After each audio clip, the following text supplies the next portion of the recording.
Okay, good afternoon. I'm Alex Vlachos from Valve. This is the Advanced VR Rendering talk. So here's what I'm going to cover today. I'm going to start by giving a brief overview of what we've been doing at Valve with VR. There's been a few press announcements recently. I'll mention them briefly. I'll start with giving a pretty brief overview of stereo rendering and different methods for doing that. I'm not going to spend too much time there. It's a pretty well-known topic, but I do want to cover a few things. Then I'm going to get into the meat of the talk. The next three sections are really the bulk of what I want to talk about today. The first section is going to be on timing. It's not performance, but timing, meaning how we schedule work, why prediction matters, how you schedule for that, where vsync comes into play, and how we get rid of a bunch of GPU bubbles that you might get if you do some of the more obvious things. The next section is going to be all about aliasing. Okay, we're going to cover specular aliasing, geometric aliasing, and a bunch of solutions where we get anisotropic lighting that kind of falls out of the solution to solving a bunch of aliasing problems. And the last section is going to be a bunch of miscellaneous VR rendering topics that are all about 1 or 2 slides each, but super interesting, super valuable. I hope that's interesting. And they're aimed at either buying you a bunch of perf or performance. So let's get into it, okay? One thing to note is in the top right corner is slide numbers. If you have a question at the end, remember the slide number from your question so I can jump to it quickly. This is it's going to be a pretty dense talk. The talk I really want to give today is about a 2-hour talk, but I don't have 2 hours, I've got 1 hour. So I've cherry-picked the topics I want to talk about, but I'm going to get kind of deep in some of them and go kind of maybe a little fast, hopefully not too fast. Okay, so what have we been doing at Valve? So we've been doing VR research for over 3 years now, and we have a full team of hardware, software engineers. We have optics experts. We've got everyone you need in our pipeline to actually make an HMD, to design it from the ground up. So I've had sort of the luxury of being able to just sit down with an optics expert and ask them questions about how the lenses work, how optics work, and you know, hardware experts that understand everything about the panels more than I will ever understand about panels. So I've sort of been at an advantage where I've been able to ask every question I want to a hardware team that has made HMDs. This is on the right here are 3 generations of our HMDs in different tracking systems. Some of these support track controllers. The team at Valve came up with a bunch of interesting things where they figured out low persistence displays, why that matters, and global displays where the entire display is lit at the same time instead of a rolling display. And we've also created the SteamVR API, which is a cross-platform API. And there's also a form of it that doesn't require Steam, which is called OpenVR. And we're not going to talk too much about that today. This is not a sponsored session, so I'm not here to pitch that API. But I will make mention of it where it does matter, where certain problems that I'm presenting, you can get data through that API. Okay, so I had to pick an HMD to give the talk based on, so this was the best target for me. I know this HMD the best. If you're unfamiliar, if you haven't been following the industry news, we announced a partnership with HTC in the last few days where HTC is going to be making an HMD called the HTC Vive. The developer edition, they say, is going to ship in the spring, and they're going to ship a consumer version by the end of the year. So let's talk about the specs of the developer edition, and the talk's going to be based on the specs of this HMD. So it's a refresh rate of 90 hertz. That means you have 11.11 milliseconds to render a lot of pixels. It is a low persistence display, which means the panel's on for a very short period of time. We'll talk more about that in a minute. And it's a global display, so the entire display is turned on and off at the same time. We don't have a rolling shutter. There's no complexity with that. It's a global display. It's really, really nice to write to. The frame buffer is 2160 by 1200. It's a stereo frame buffer. So each eye is 1080 by 1200, okay? In the back buffer. That's what you're sending down to the panels, okay? But you're going to render to an off-screen render target slightly larger than that. You're going to render about 1.4x in each dimension larger. So if you scale 1080 by 1200 by 1.4, you get 1512 by 1680, okay? That's 2.5 million shaded pixels per eye. That's over 5 million pixels per frame at 90 hertz. And that's the brute force approach. We're going to talk about how to reduce that number a little later. The FOV is about 110 degrees. We have 360-degree room scale tracking, meaning you have a large track space you can walk around in, which is important, which I'll talk a little bit more about in a second. And we also have multiple track controllers. So the developer edition, we're saying, is going to ship with 2 single-handed controllers that are fully tracked in the same absolute space as your HMD is, which is pretty awesome. So Just to give you a visual for room scale tracking, and this is one of the reasons why I love working at Valve. I asked the artist, I said, hey, can someone make me an image of like a generic human in a room scale tracked environment? And Tristan Reedford and Cam Fielding gave me this, which is awesome. I love the dishes in the sink. So, but the idea, it's a pretty accurate representation of what we mean by room scale, right? Sort of a good-sized area that you can walk around in and you're fully tracked in. Your HMD's tracked, your controllers are tracked, and it's all in the same coordinate space. But this is important because we have this sort of mental model of VR right now where locomotion is sort of you WASD around, or you have a controller that you're moving your avatar through an environment. We generally don't think of it in those terms, and it actually matters to rendering because if you think about a room scale environment where you can walk up to things and walk across the room and inspect things up close, you have this interesting thing where the things in your tracked environment matter more for quality than the things that are outside of your tracked volume, right? So anyway, we'll talk more about this. I want to get that in your head because this is a lot of what I'm going to talk about is going to be based on the idea of having this tracked space that you're going to be in and you can inspect things up close. Okay, let's talk about that 1.4x scaler. So your back buffer is a certain resolution, and then we're going to render off-screen a higher resolution. So this is sort of VR 101. Let's just make sure we're all on the same page. The reason why we're going to do this is because the lenses in front of the panels, the optics, have spatial and chromatic distortion. So if you were to just look at this is a stereo render straight from the rasterizer. We haven't done anything to it yet. If we were to put this on the panels in the HMD, what you're going to see is a severe pincushion effect, and you're going to see chromatic distortion where you're going to see red, green, and blue separate slightly. So what we do is we're going to warp into the back buffer, okay, and we're going to do the opposite distortion that the optics have. So the optics do a pincushion, we're going to do a barrel distortion, right? The RGB shift in one direction, we're going to shift them in the opposite direction. So this counteracts the lens characteristics, the lens distortion to give you a nice image. So the smaller image goes into the back buffer. I have them separated just so they're aligned. And the thing I want to point out here is I tend to think about this as a shrink wrap, not so much as a barrel distortion. Because if you look at the pixels in the center of the screen, sort of an area in the center, there's a 1-to-1 pixel-to-texel ratio for the pixels in the center of your screen. And the pixels on the outside, there's a lot of pixels that get squeezed in. And there's a lot of wasteful rendering that we do in VR. I'll talk more about how to optimize that later. But the whole talk is going to be based on a 1.4x scaler. That is a recommended scaler. You could actually bring it, you could scale down to say 1.2 or up higher, depending on the GPU you're on, if you have to buy yourself some perf packs. So there's, anyway, the 1.4x is what I'm going to base the whole talk on. I tend to think about renderers right now in VR as shaded visible pixels per second instead of frame rate raw, because for VR it's a little more complicated. You're rendering stereo images that are larger than your back buffer, times your refresh rate. So I tend to think of it in these terms. So if you think about 720p at 30 hertz, last gen consoles, you have to shade about 27 million pixels a second. If you look at sort of the current gold standard of 1080p 60 hertz on a console, that's 124 million pixels a second you have to shade. On the PC space, the gold standard, if you can hit 30-inch monitor, native res, 60 hertz, you have to shade 245 million pixels a second. 4K monitors are new. If we look at a 4K monitor at 30 hertz, a little bit more, about 265 million pixels a second. VR, on the other hand, since we're rendering stereo with a 1.4x scaler, right, for two eyes at 90 hertz, you have to hit 457 million pixels a second, which is a lot of pixels, okay? We're going to reduce that number to 378 million pixels per second later in this talk. But that is a big number, and it's something to sort of that worries me, right? When you start looking at your renderer and you figure out, can my renderer actually hit VR as it's currently written? One way you can figure this out is if you have a non-VR renderer, just as a simple test, run it native resolution on a 30-inch monitor, turn out VSync. If you can hit 100 hertz, your renderer is at least performant enough to hit VR resolution. This is nothing about whether you're going to have aliasing problems, but you can at least performantly hit frame rate. All right, I'm going to show you a really quick 30-second clip from the Aperture VR demo that we're showing at GDC. If you don't get a chance to see it, if you're in Seattle, come stop by our office, and we're happy to show you VR demos. We've had over 1,000 visitors from the development community and other places that we've given VR demos to just in the last year alone. We give a lot of VR demos nonstop, so we're happy to show you stuff. We're going to put this on Steam for free. Oh, right. It's a spoiler alert. So if you don't like spoilers, you should close your eyes for the next 30 seconds.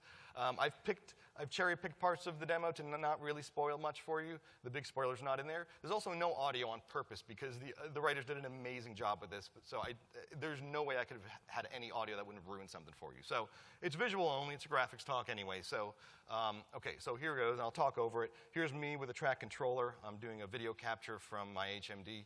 And I'm using the track controller, open the door, and there's our old friend, and he's sitting there, and he's going to come on in. I couldn't show certain shots I wanted to show, but we're pushing a lot of geometry. I'm just cut forward in the demo here. All these moving parts here, because you're in this tracked space with this guy, you can walk up to all these moving parts. His moving parts alone are like 600,000 triangles or more. I forget the exact number, but there's a lot of triangles in there because you can get incredibly close to this guy, to all these parts, and see the shape and the detail in this model. Here's some brushed metal, some anisotropic lighting. He's sort of all over the place on him. You can see my track controller rotating stuff. But anyway, it's a super fun demo. There's a super high fidelity. We're pushing a lot of geometry, and we've done a lot to anti-alias that scene. Doesn't do it justice, of course, on a 1080p projector, but you get the idea. So, all right, so let's talk about stereo rendering. So single GPU stereo rendering, I'll just hit the high points. I'm not going to spend a lot of time on this. I could give an hour-long talk on just stereo rendering, but I'm just going to get through this because I have way more interesting things to discuss. The brute force thing you can do, obviously, is run your entire engine twice. Run it for your left eye, all your gameplay code, all your scene traversal, generate your draw calls, do the whole thing again for the right eye. Don't do this. It's bad for all the obvious reasons. I don't need to explain that. You can use the geometry shader, which is also bad. When I first thought about joining the VR team at Valve about 1.5 years ago, the first thing I thought was like, great, we can finally use the geometry shader for something useful, right? Nope, don't use it. It was really bad. So, let me compare it to the next thing, which is resubmitting command lists, right? So in D3D11, what we do is we build up our entire, our left eye's worth of command lists. And when we go to render, we update our global constant buffer that has all of our transforms in it with our left eye transforms, and we submit all those command buffers. Then we go back and update that that constant buffer again with all your right eye transforms and resubmit all those command buffers again. Okay? This is what we're currently doing. It's twice the API calls as using the geometry shader, but the geometry shader is never faster. Best case scenario, geometry shader is the same performance that we've seen in a bunch of our test scenes, but overall, we've seen the geometry shader be slower more times than not. So it's not a win, unfortunately, so far. But it might be later as we start to mess around with foveated rendering. If you're going to amplify more than two triangles, it might end up being a win, but we haven't gone too deep down that road yet. So we're currently resubmitting command buffers. The thing we think is going to be better, which I have not implemented yet, that's why it's a question mark after better. Timothy Wilson gave a talk at the San Diego Virtual Reality Meetup, and he proposed this idea, which I think is super interesting, is you use instancing. And the idea is that if you have an instance count of 2, the odd instance is for the left half of the screen, even as for the right half. And you use the clip output of your vertex shader to clip against the left or right half of that back buffer, right? And you use a different transform as well. This seems like the right way to do it. It's half the API calls, and because you're rendering each model left eye, right after each other, you're going to have improved cache coherency across the board in your vertex buffer, index buffer reads, and your texture reads. So this, to me, seems like the right solution. I've not implemented it yet, but I'm planning to the next couple weeks. But I just wanted to mention it. Google the name of that talk. His slides are super interesting. That's single GPU. Multi-GPU, on the other hand, multi-GPU is it's super important, right? AMD and NVIDIA both have different extensions they're working on, and they're both super interesting in different ways. But we've implemented AMD so far, practically doubled our frame rate. We've not used NVIDIA's yet, purely because of time. I got their extension a couple weeks ago. I haven't had time to use it yet, but I assume it's going to do great things as well. You're going to want to support this in your engine. And you can have the argument internally, how many customers are going to have multi-GPUs. Ignore that argument. The real reason why you want to support this is because internal, when you're developing a game, you all know this, you're going to blow past perf as you're developing. That's just how it is, okay? Normally, you get lower frame rate, not a big deal. In VR, you go low frame rate, everyone on your team feels the pain of low frame rate in VR. They put their HMD on and they go, please fix that. That's really bad. So what we're planning to do is everyone working on VR in our team is going to have multi-GPU solutions in their dev kits, and I'm just going to lie to everyone about the frame rate because, but you'll be able to blow past a single GPU perf and not drop frames and still hold solid at 90 hertz, and that's super critical. So you should implement these extensions whether you think your customers have them or not. Okay, that's stereo rendering. Let's get into the meat of the talk. So this first section is about timing, okay? It's about scheduling work. So let's talk about prediction first, okay? Prediction is so your tracking system knows exactly where your HMD is and your track controllers are at any given point. But when you go to render, by the time the user sees the frame you're going to render, it's in the future by a little bit. So we have to predict our poses forward, and your HMD driver will do this for you. But it's up to you to ask for how much prediction you want, how far out to predict those poses. And it's critical that you understand this and you have a clear mental model of how this works. So the HTC Vive has low persistent global displays, meaning it's low persistent in that of the 11.1 millisecond frame, the panels are only lit for about 2 milliseconds, give or take, okay? So let's look at 2 frames sandwiched by 3 VSyncs, okay? Here's the GPU, and I want to make sure, yeah, okay, good. So make sure there's no overscan on this, it'd be terrible. All right, so here's the GPU in green, and it's rendering a frame, okay? At the end of the frame, it's presented, right? And we tend to think about that, sometimes wrongly, that, oh, it's presented, now the user sees the image. Not true. What happens is the image gets sent down over HDMI, whatever your video connection is, down to the panels. It goes through the series of tubes, and it lands on the panels. And then, much later, we blast those panels on for 2 milliseconds, okay? So if you're predicting your pose, in this example, right at the top of your frame, if you're going to predict your poses forward, update that constant buffer, and render, you need to predict forward 2 frames. Because while that frame you just predicted is going to be presented on the next VSync 1 frame later, the customer doesn't see it. The photons don't hit their eyes until another frame later. We call that rendering to photons, okay? It's when you start to render to when the photons hit their eyes. And there's really 2 segments. It's render to VSync, VSync to photons. And you have to have a really clear mental model of this to think about prediction correctly. All right, keep that in the back of your mind. Let's talk about pipelined architectures quickly. So pipelined architecture is when you're rendering the current frame and you're simulating the next on multiple threads. I hope everyone here knows what that means. So let's look at 3 frames followed through the graphics pipeline. This yellow is your main thread, we'll call it, which is your game simulation rendering prep. What I mean by rendering prep is you're going to build up at least for our engine, we build up all of our command lists that we're going to submit to D3D on the next frame. And on the next frame, in blue here, that's our render thread on the CPU.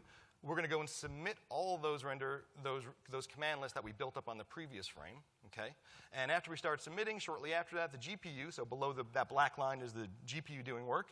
Shortly after you start submitting to D3D, GPU gets busy rendering that work. And like we talked about, VSync hits, image gets sent down over the wire, hits the panels, and we flash the panels on later. So if you're predicting your poses for game simulation, at the top of game simulation, you'd have to predict forward 33 milliseconds, okay? Now, how far is safe prediction and how far is good prediction where your tracking still good is really dependent 100% on that particular tracking system. The way we tend to think about it is just keep your prediction as short as possible, okay?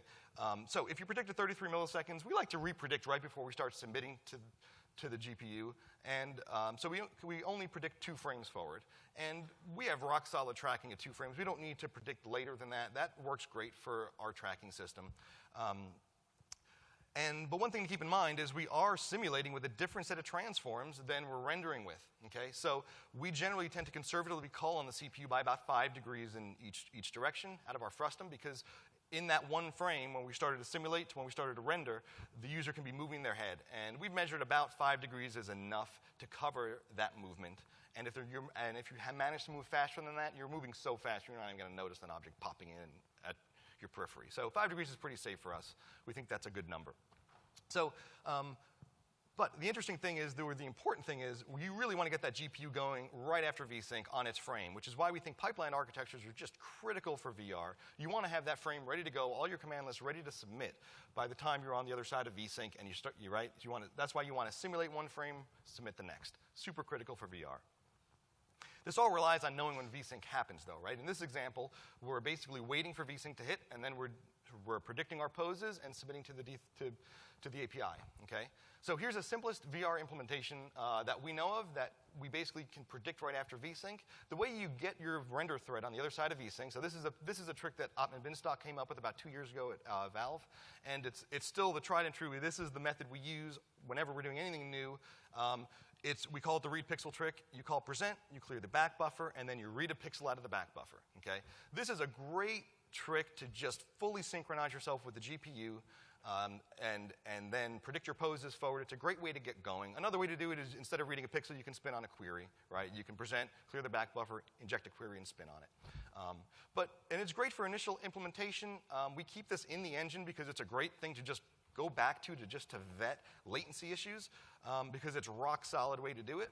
But don't do this in a shipping product. It's really bad. GPUs are really not designed for this. If you don't know why, I suggest you watch John McDonald's talk from last year, read his slides about detecting the CPU-GPU sync points. Right? Anytime the CPU is waiting on the GPU to finish work, you're hurting yourself pretty badly. Let's take a look at why. You're going to get GPU bubbles. Okay? So here's a capture from NVIDIA Insight. These are your two vSyncs. I've drawn vertical lines for where vSyncs are. The 51 this is frame 51 of my capture. Hopefully everyone here has used NVIDIA Insight, I would hope. But here's 51, here's frame 51, and you'll notice that after vSync, there's about a 1.5 to 2 millisecond bubble where the GPU is doing nothing.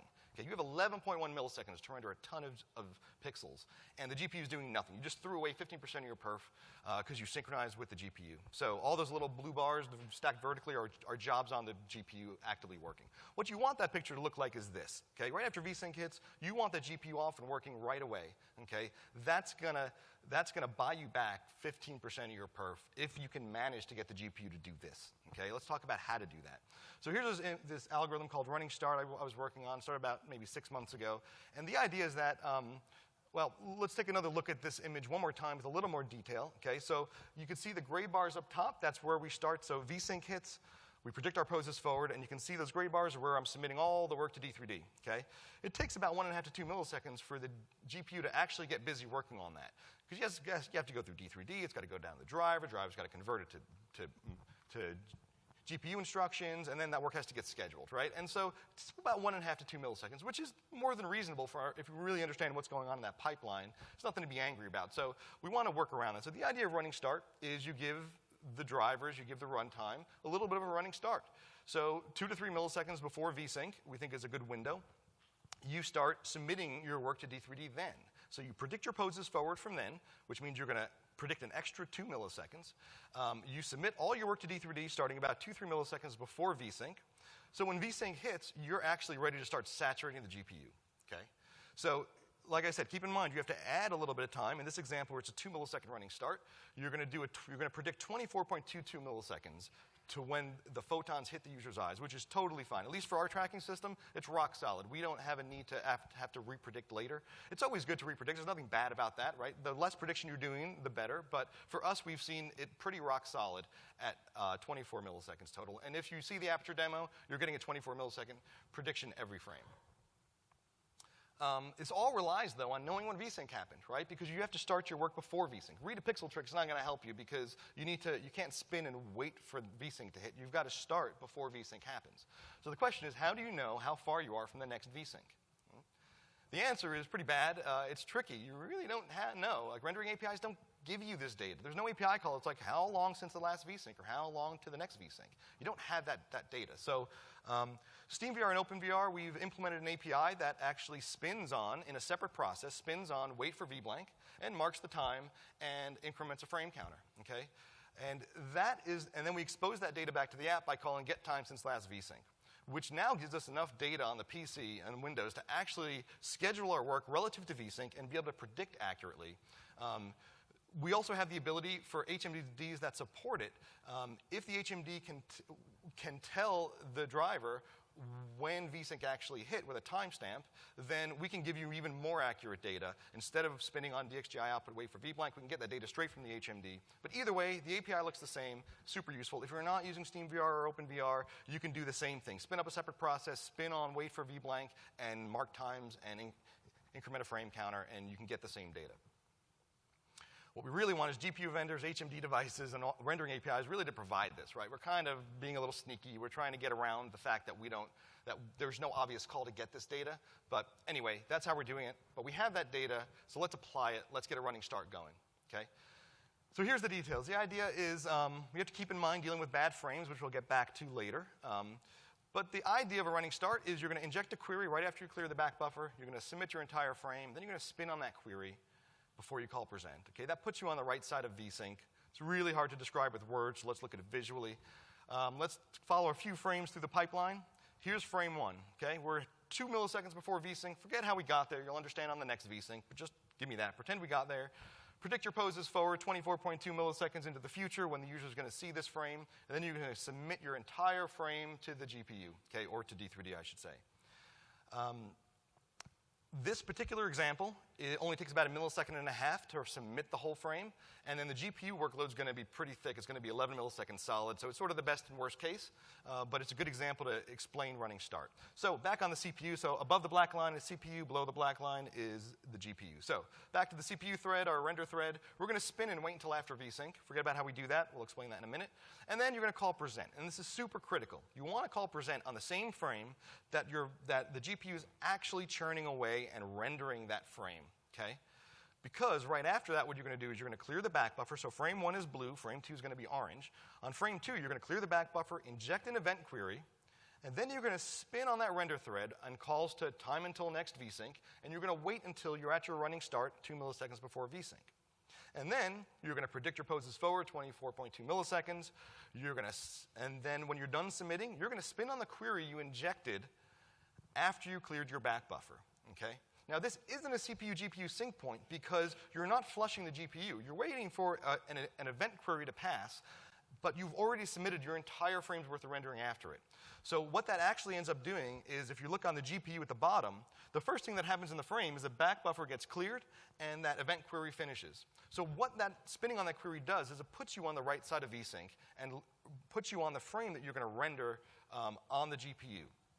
After that, frame 3 is green. You're going to clear the back buffer, inject a query, spin and wait until running start.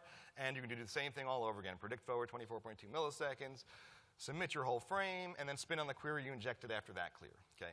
This is the running start algorithm. This is how you implement it. It might be a lot to digest, but the thing you might be thinking about is, why do I need to spin on that query, right? Like, we already have this call. I'm already spinning. When I'm waiting to running start, I'm spinning on the call to time since last vsync. Why can't I just keep doing that and spin until after vsync? The problem is if you drop a frame, okay? And let's look at a bad frame. So in the same picture, let's take that first frame, the blue frame, actually takes longer than your 11.1 millisecond budget. It might not even be your fault. Windows might just decide to index your hard drive for no good reason, okay? You have a web page up in the background. Something's going to happen. You're going to miss frames. It just happens. You will drop a frame occasionally to no fault of your own. And what happens is, if you're just spinning on the CPU until the next vsync, you're going to become latent from that point forward, and you're always going to be predicting a frame behind, and as you move your head, the whole world's going to swim a frame behind. It's really bad.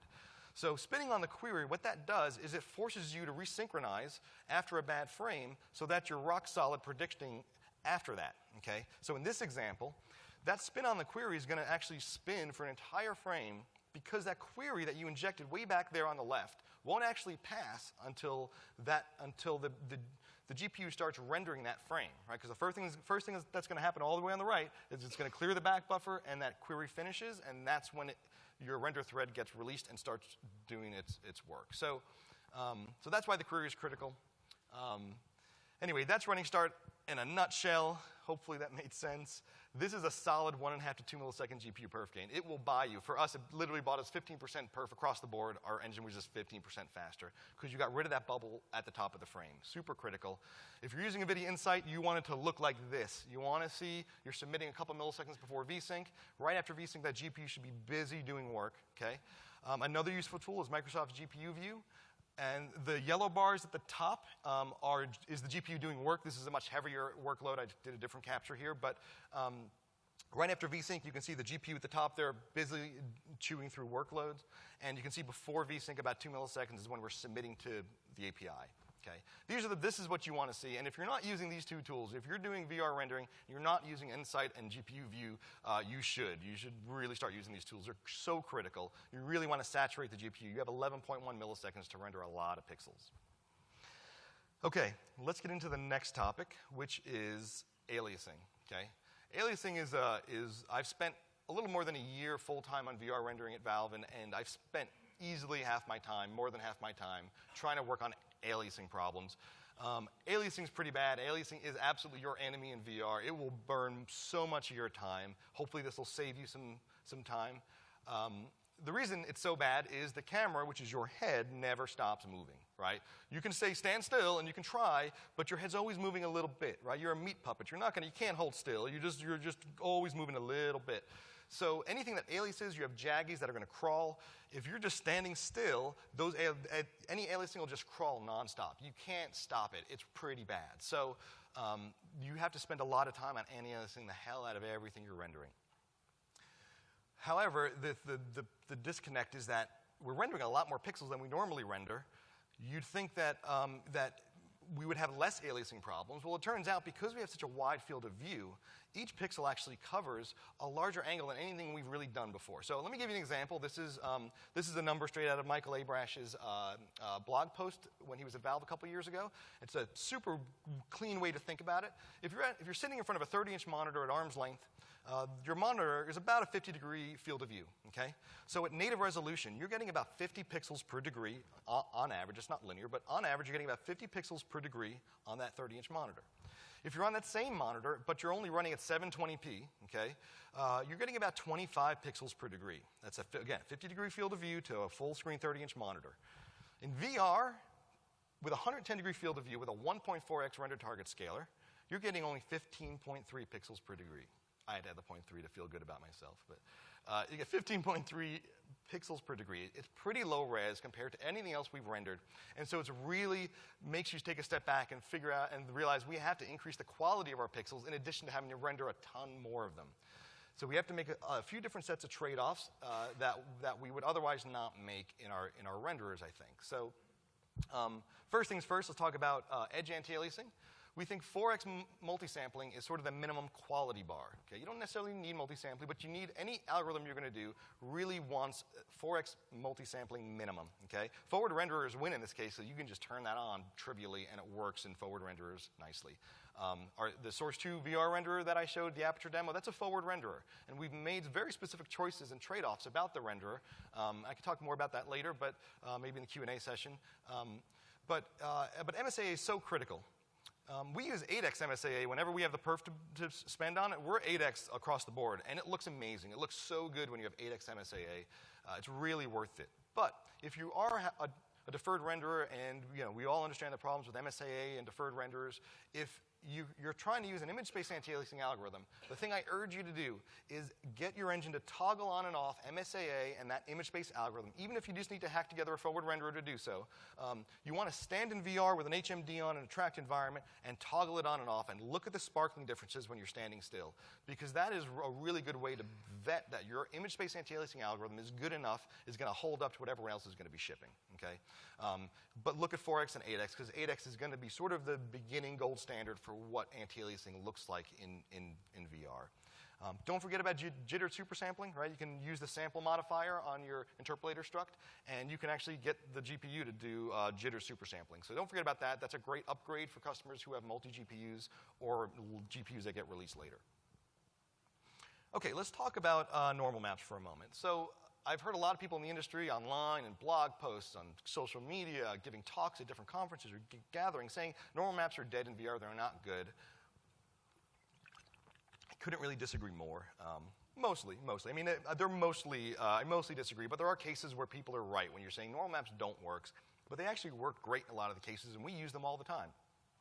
So let's talk about what doesn't work first. So what doesn't work is feature detail that's more than a couple centimeters big, or even a centimeter big. If it's in your tracked volume and you can walk right up to it and inspect it, you can't fake shape, right? We're humans, we have two eyes. In VR, you have stereo vision. You can walk up to something up close and you can see the geometric shape. I don't care what the lighting says, what the normal maps say, you can see shape. So if you do something like this, here's just one example. I grabbed this randomly from something an artist was working on, but you can see it's sort of a curved shape, and it's got screw heads in it and some other feature detail. In VR, if you can walk up to this thing, this looks really bad, because you're looking at it going, it's a flat quad. I can see it's a flat quad. It's right there. Which is funny, because a couple years ago, if an artist were to model screw heads, you go to them and go, can you please stop modeling the screw heads? You can't, no one's going to know. Just put that in a normal map, please. Now the artists do that, and we go to them and go, can you please model those screw heads? It's like, it looks really bad. We need to see the geometry. I can see that it's flat, right? So the artists are getting the opposite answer from us, which they love. But we have to be very careful about this, right? We're pushing a lot of geometry. The aperture scene By the way, I think at max we're pushing 12 million triangles total per frame, which includes a Z prepass, our shadow rendering, and our color buffer. We're pushing a lot of geometry in a renderer. And we try not to get that high, but you end up pushing a lot of geometry because you have a lot of high fidelity content. So let's talk about what does work, that we know that doesn't work. But what does work is you can actually apply that same trick to things that aren't in your tracked volume. Right? Think about that picture of the room scale tracking. When you're making experiences where you're not moving the avatar through an environment, where the things you can walk up to are the things you can physically walk up to in that space, you now have this quality bar, this metric where things in your tracked volume have to hold up to inspection up close. You have track controllers. You can pick something up and look at it. We don't even have to get awkwardly close to something. You can just bring it to your face and look at it. So things in your tracked volume, you can't do this thing with, but things outside your tracked volume, you can absolutely bake normal maps. We do it all the time, and it works phenomenally well. Right? One of our artists, Steve Cody, kind of taught me that, where we had these amazing staircases that are sort of just outside your tracked volume, which is all modeled, and then there's another track, the same staircase that's far away. And I go, I'm like, can we maybe do something that's not so high poly? And he goes, that's 2 triangles. What? You go, okay, I look at it and I'm like, oh, okay, you're baking that down to a quad. You carded a staircase, and in VR, you believe that it's correct because your eyes at a certain distance start buying into lighting cues, not so much into the stereo viewing of it, right? So these tricks still work great. All the things we've been doing with normal maps for years still work. The things that work in your tracked volume, things that you can get up close, are what I call sort of surface texture and fine details. This still works great. You can still get away with a lot of this, and we use it all the time. But normal maps have this problem, this fundamental problem that we're all very familiar with. Okay, so let's look at the normal map mipping problem. Okay,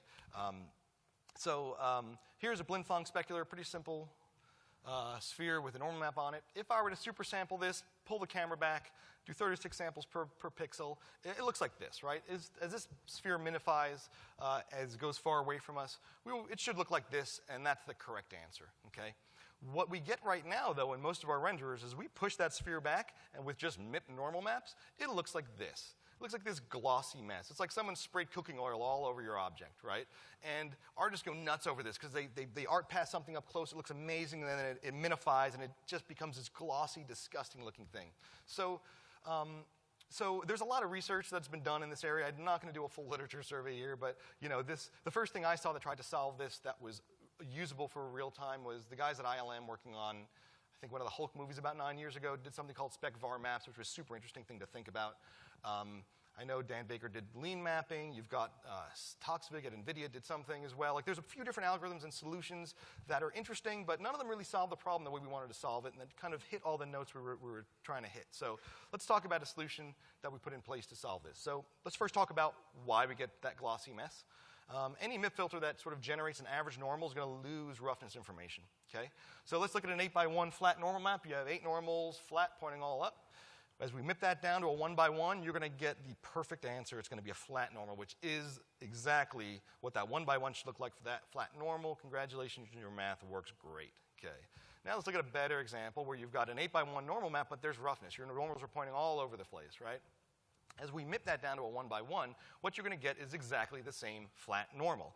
These should absolutely not be the same. You've just lost all of that roughness information, okay? Which is why things become a glossy mess. As you minify it, our low MIPs of our normal maps are always representative of a perfectly flat, smooth, glossy surface, which is the wrong thing. We've lost all that information of our normal map.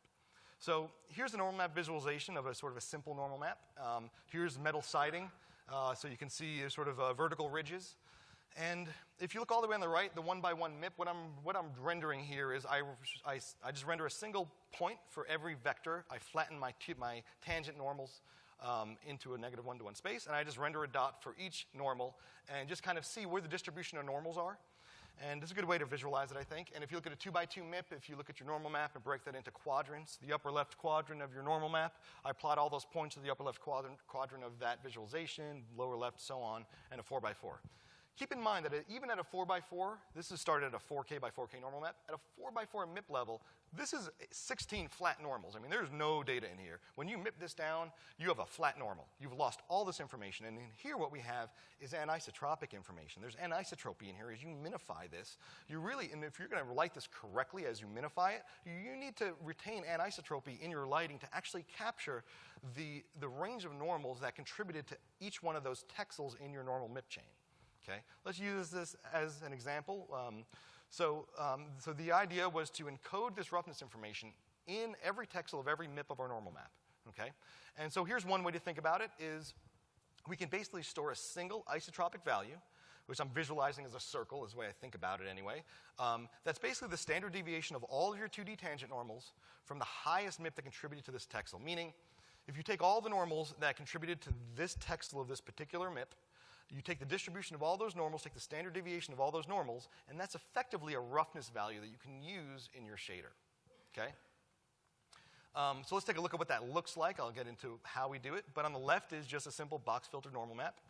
On the right is using this filtered, is by using this roughness information, the standard deviation that we retain through our whole pipeline and apply in our shader. And what happens is instead of it going to this glossy mess on the left, it actually retains the correct look that you want on the right. Now for VR, this is so critical, okay? I started working on this a couple years back at Valve. We haven't really used it because, I'll be honest with you, in a normal renderer, yes, it helps, but it doesn't even come close to how much you need this in VR. And the reason is the difference in scale you're going to view an object. In a regular game, the difference in scale is how far you're going to look at an object to when you get up close to it. And by close, you know, you can get this close to something.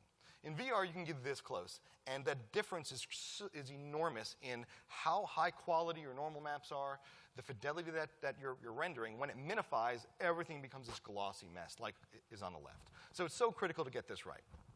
Okay, so let's go back to this. So again, if you store the standard deviation, you get this isotropic value. It's basically just a roughness parameter. It's a single value you can store alongside each normal of each texel in your normal MIP chain. Okay. But if you look at this, you realize, because this distribution comes from that metal siding normal map that I just showed you, there's really anisotropy in here. So what you could do instead is store two values. You store the standard deviation in x and y separately, that I tend to think of as the dimensions of an ellipse in tangent space. Okay? And so when you start thinking through this, you realize that you can store an axis-aligned ellipse in tangent space, which can give you axis-aligned anisotropic lighting. And it's aligned with the axes of your tangent U and V vectors in world space. Okay? So this ellipse can either be wide or tall. It can't be rotated with this particular,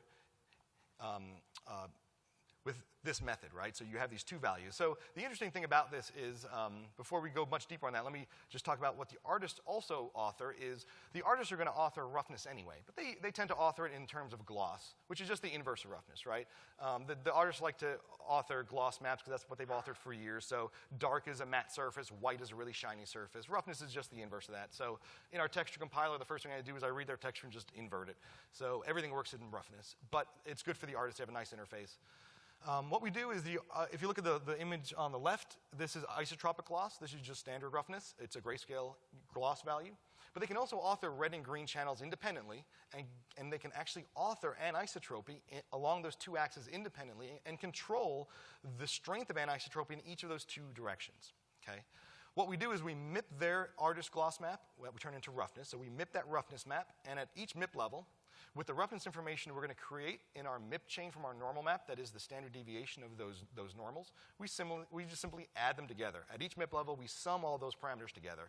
And effectively, you can think about one of those as being free. Either the artist gloss map is free, or the roughness information we generated in our normal map is free, because this is all at texture compile time. We're just adding these two together. So there's no overhead in doing this work other than you're spending some cycles when you're compiling your shaders to generate this extra information in your normal maps.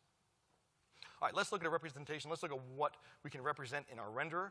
So the two axes here along the bottom is the tangent U roughness, right? So very rough values to the left of 1 is very matte surface. Very low roughness is very high gloss. And vertically is your tangent V roughness, okay? And when they're identical, when they're the same along this diagonal, you get just a nice isotropic highlight. Off axis, though, you're going to get anisotropy. And you're going to get this anisotropy that's going to be aligned with your tangent U and V vectors in world space.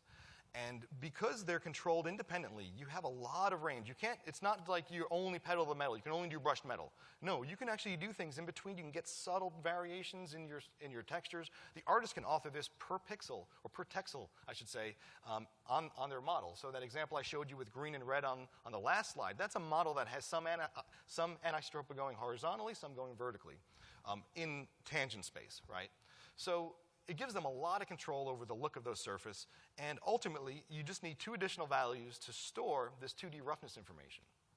We generally store our normals as 2D tangent normals anyway.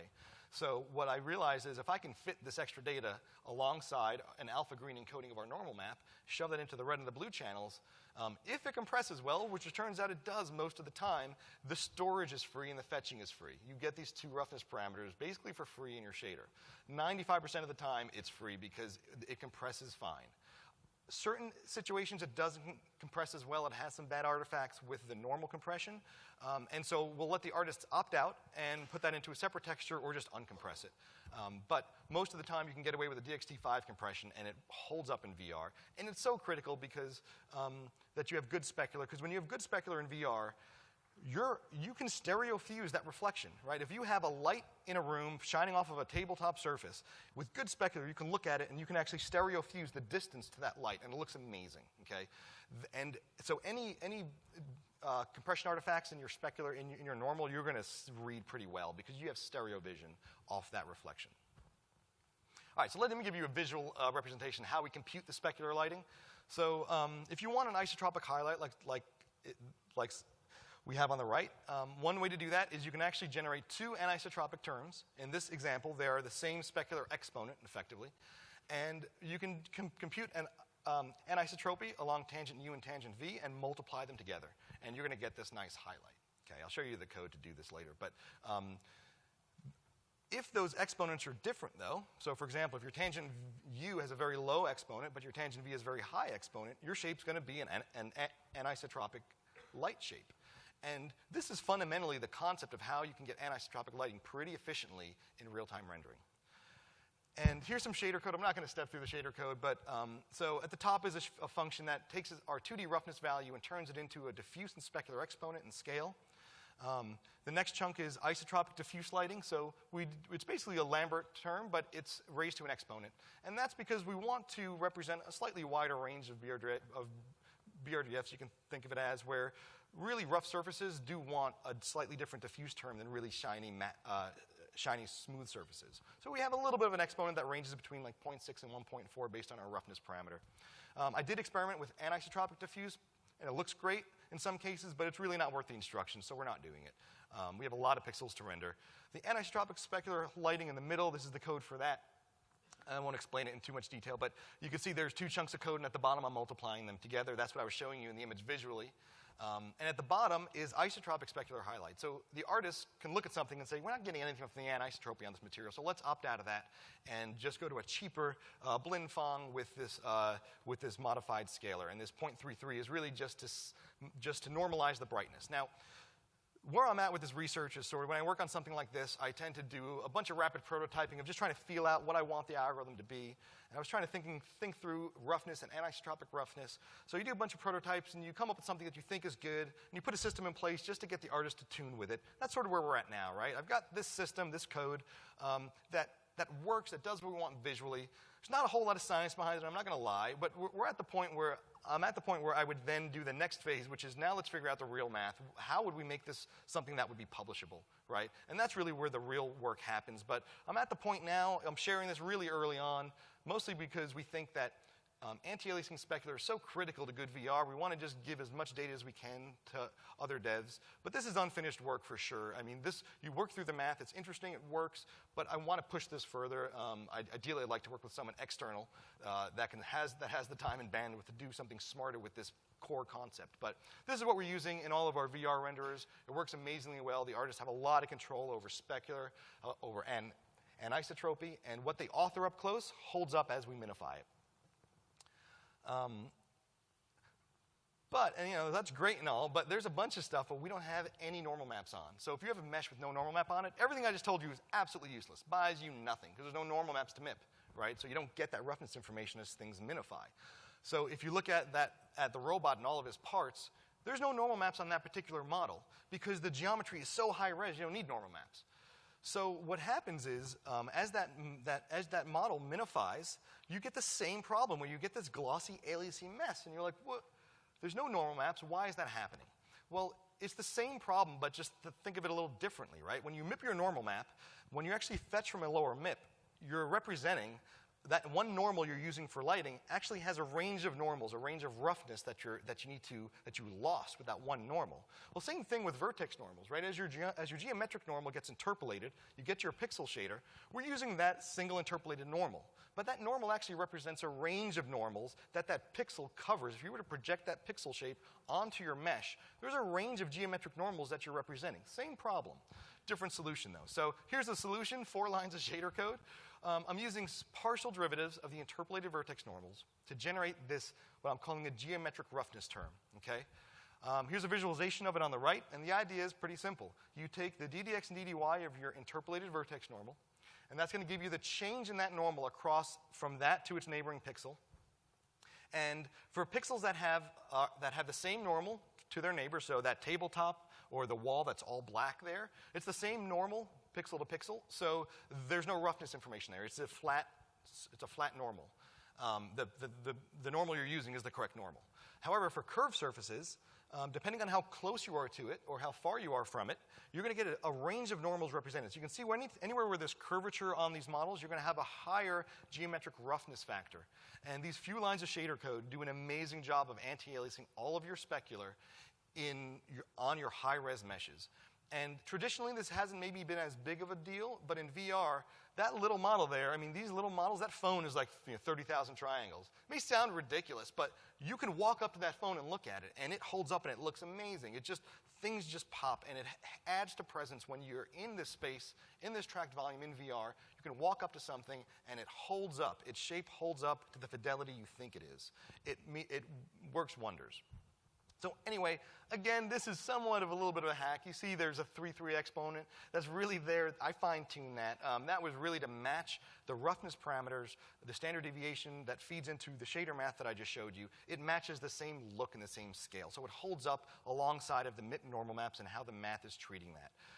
Again, I want to do deeper research in this and actually figure out what I think the right math is. But this math works and it holds up and we're super happy with it. And it's really efficient, right? That's another reason why I haven't gone much deeper is the shader code for both of these things is pretty efficient as is. And I'm afraid that if I do the real math, it's going to get more expensive. But we'll do the real math later. So that's aliasing. The last section is going to be a bunch of miscellaneous VR topics. This will go kind of fast, probably be less than 5 to 10 minutes, I think, of a few different topics that are super interesting. First thing, one more note on normal maps. We're really bad at storing normal maps. We all have been doing a pretty bad job of it. So what we generally do is we just take our tangent normal and we drop the third component and we flatten our normal that would basically land on a hemisphere when we flatten it down. And in the numeric range, we're only actually using about 78.5% of that numeric range. And we're not even making good use of that range because if you think about, if you were to plot a normal every degree off center, you have a lot of normals that are going to be centered, that are going to be tightly coupled towards the center of this image as you flatten a hemisphere of all your normals that you can represent. So, and we're not using the full range, we're not using it great. And like I said, in VR, you can stereo fuse specular, and you want that to look really good. So you want to get the best, resolution of normals. You want to make best use of that range, so you have good quality normals. So that's a bad representation. Instead, what we're doing is we're using a hemioctahedron encoding, which I got from this paper from Journal of Computer Graphics Techniques. Read this paper, super interesting. It was just published last year. And the idea is that you take all the normals that can be on the surface of a sphere, and you can map that onto an octahedron. You can unwrap that octahedron into a 0 to 1 texture space, and then we can take that center diamond, actually maps to the top half of the octahedron, which is exactly what we want, which maps to the top half of that sphere, and scale and bias that out, rotate and scale that out to fill the 0 to 1 range. This is a much better use of the range, of the numeric range of your normal map. And to decode this is only about 6 instructions, 5 or 6 instructions. So it's super cheap. We do it. That is now the standard that we use inside of Valve for VR normal maps. You also get a better distribution. The normals are better distributed, more evenly distributed over that hemioctahedron than it is on flattening a hemisphere. Super smart. It's a really great paper. Read the paper. It's literally 6 instructions. I think it's 5 maybe to decode it. It's super fast, worth every instruction. Okay, another topic, scale your render target resolution. Again, I keep talking about the 1.4 scaler, but that's a recommendation, and it's all about the optics. It's all about, when I was showing you the image shrink wrapping up and down, it's all about picking an area of pixels in the middle of your image and keeping a 1-to-1 pixel to pixel ratio, okay? You can go down to 1.2 if you need. Don't go down much farther than that, but you can. You know, if you need to buy PerfBack, that might be the best choice. It might be the best axis to scale on. But you can also scale up for faster GPUs. Anisotropic texture filtering, 3 seconds on this, use it. We have it forced on to 8x for all of our color and normal maps, okay?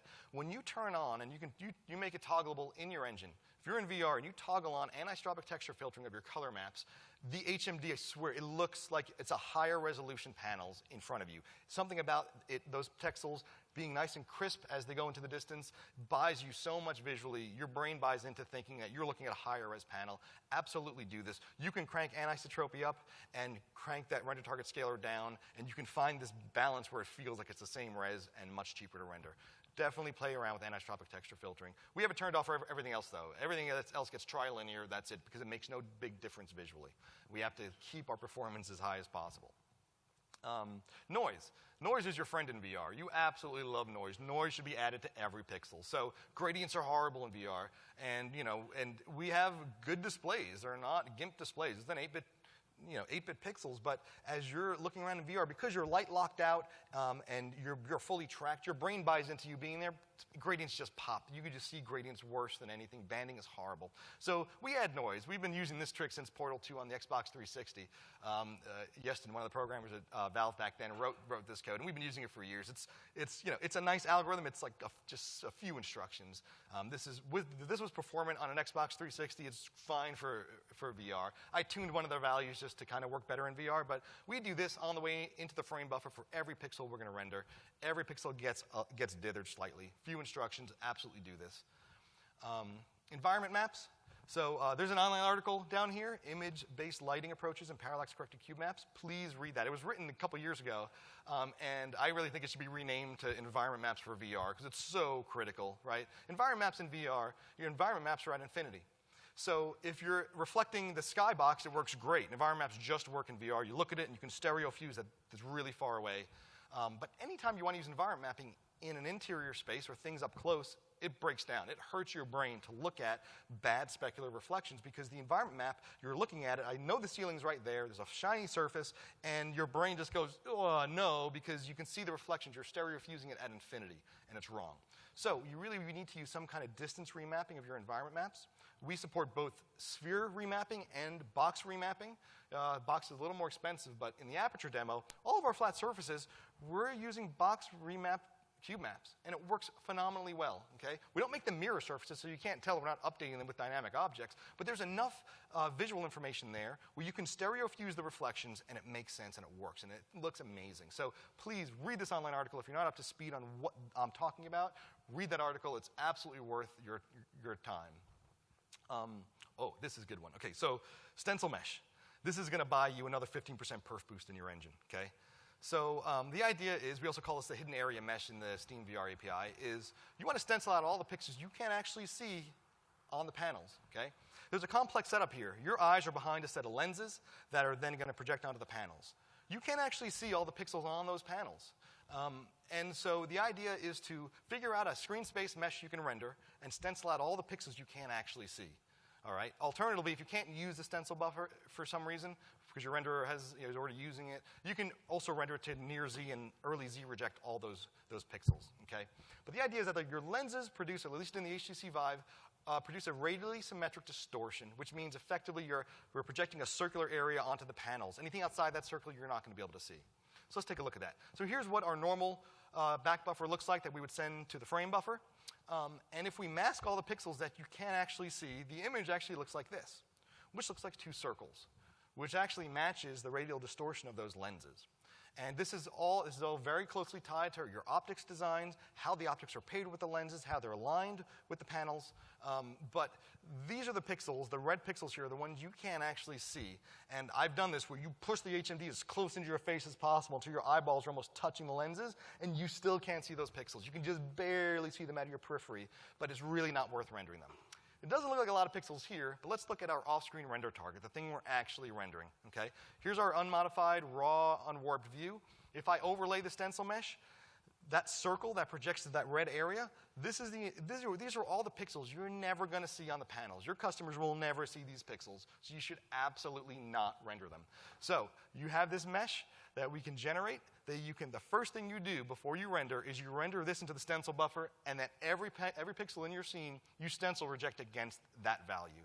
And you will just buy yourself a 15% perf boost almost across the board.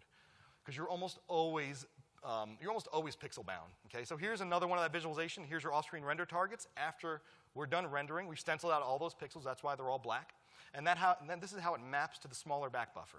Okay, and if you watch the blinking back and forth, any pixel you see in that in your higher res render targets map to something the customer actually sees. So you are no longer wasting performance in rendering pixels that you'll never see. And this is huge. This buys you. This is literally 15% perf boost across the board. If you're using SteamVR or OpenVR API, we're just going to give you this mesh because it's different per HMD. Okay? It's all about those optics and those panels and how they're aligned. So you'll have a different mesh per HMD, and you'll get a different level of savings depending on the HMD as well. If you're not using one of these APIs, it's pretty straightforward how to compute this. I won't go into it. If you stare at it, if you're a graphics programmer, you'll figure this out in 10 minutes if you just stare at it long enough. It's literally, for this HMD, for the HTC Vive, it's a 17% fill rate reduction across the board. We are almost always pixel bound, so it's a huge win.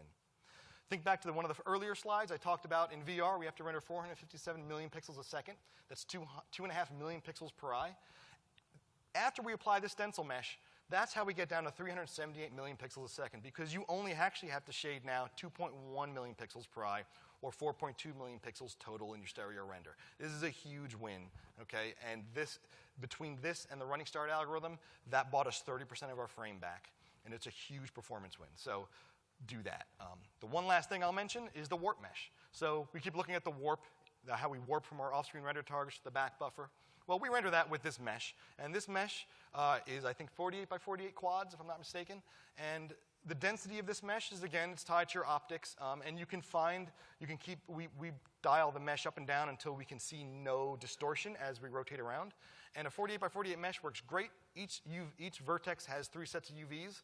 About how we fetch from red, green, and blue separately, it's VR 101 stuff. But anyway, when you look at this, you're doing this every frame. You're rendering this mesh every frame. And we're rendering a bunch of pixels that are just black.